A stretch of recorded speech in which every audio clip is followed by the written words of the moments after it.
الصلاۃ والسلام علیک یا سیدی یا رسول اللہ وعلی آلک و اصحابک یا نور اللہ۔ آج آپ کی خدمت میں ایک حکایت لے کے آئے ہیں۔ حضرت معاذ بن جبل رحمۃ اللہ تعالیٰ علیہ کی تقویٰ کا واقعہ ہے۔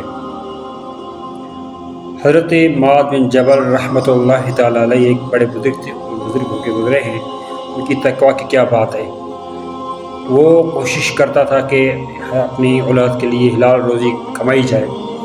روزانہ مزدوری پر نکل جاتا تھا، لیکن بدقسمتی سے دیہڑی نہیں لگتی تھی۔ شام کو خالی ہاتھ واپس آ جاتا تھا۔ کچھ ٹائم ایک دو ہفتہ ایسے چلا تو ایک دن اس کی بیوی نے کہا کہ آپ اگر آج اپنی اولاد کے لیے مزدوری نہ لے کے آئے تو آپ گھر نہیں آنا، اور خالی ہاتھ آئے تو میں اپنے بچوں کو لے کے ساتھ اپنے ماں باپ کے گھر چلی جاؤں، پھر آپ جانو اور آپ کا گھر۔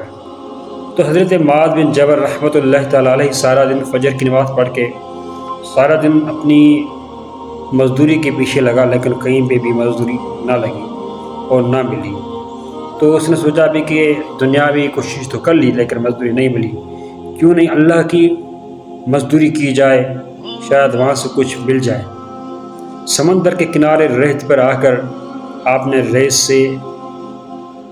گرم ریت سے تیمم فرمایا اور چادر ریت پر بچھا کے آپ نے نفل کی نیت کر دی۔ زور نماز سے لے کر عصر تک لگاتار آپ نے نفل نماز پڑھنا شروع کر دی۔ جیسے ہی عصر کا ٹائم قریب آیا، آپ نے نفل ختم کر کے دعا مانگ کے گھر کی طرف روانہ ہونے کا ارادہ کیا تو دل میں خیال کیا کہ میری زوجہ طبیعت کی بہت تیز ہے اور گھر کی دیواریں چھوٹی ہیں، دور سے دیکھے گی چلائے گی تو پڑوسن سنیں گے تو اس سے بہت بے عزتی ہوگی، تو اس وجہ سے کچھ نہ کچھ چادر میں رومال میں چھپا کے جاتا ہوں، دور سے دیکھے گی تو اس کو ایسا لگا کچھ لے کے آ رہا ہے۔ تو جب گھر میں داخل ہو جاؤں گا تو وہاں پہ جا کے آرام سے اطمینان سے سمجھاؤں گا کہ آج مزدوری نہیں لگی۔ حضرت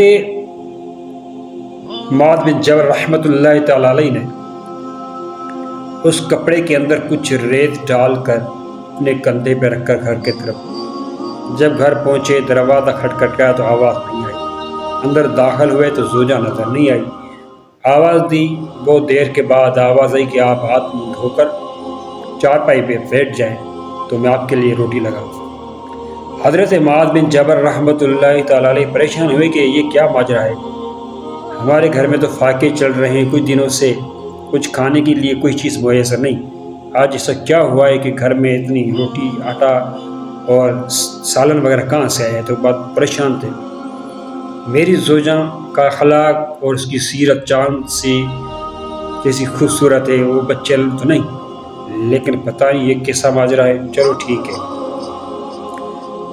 زوجہ آئی تو پوچھا بچے کہاں ہیں؟ زوجہ نے بتایا کہ آپ کے بچے کھانا کھا کے ابھی گھر سے باہر کھیلنے کے لیے گئے ہوئے ہیں، آپ کھانا کھا لیجئے۔ اچھا آپ یہ پہلے بتا دیجئے کہ یہ کھانا کہاں سے اور کیسے آیا؟ تو زوجہ نے بتایا کہ پتہ نہیں زور نماز کے بعد ایسا کیا ہوا، آپ نے پتہ نہیں کسی ایسی رحم دل کی، ایسے کہ کریم کی آپ نے مزدوری کر لی ہے کہ اس کو آپ پر بہت رحم آیا اور زور سے لے کر اثر تک پہلے ایک بندہ آیا گندم دے کے گیا، پھر چاول دے کے گیا، پھر گوشت، اس طرح کے دنیا کے ہر تام میوات دے کے چلا گیا۔ دینے والے ایسے محسوس ہو رہے تھے بس ظاہر انسانی کی صورت تھی، لیکن مجھے ایسا محسوس ہوا کہ وہ انسان نہیں تھے، وہ کو اللہ کے فرشتے تھے۔ آپ پتہ نہیں کس کی مزدوری کر کے آئے ہیں؟ حضرت معاذ بن جبل رحمۃ اللہ تعالیٰ نے فرمایا کہ میں دنیا کے بادشاہ کی نہیں، پر خالق مالک حضرت مولا نبی پاک علیہ السلام کے رب کی عبادت کر کے آئے ہیں، اس کی مزدوری ہے۔ تو حضرت معاذ بن جبل رحمۃ اللہ تعالیٰ علیہ سجدے میں گرے اور شکر ادا کرنے لگے۔ اللہ تعالیٰ میلا روزی کمانے کی توفیق عطا فرمائے۔ السلام علیکم ورحمۃ اللہ۔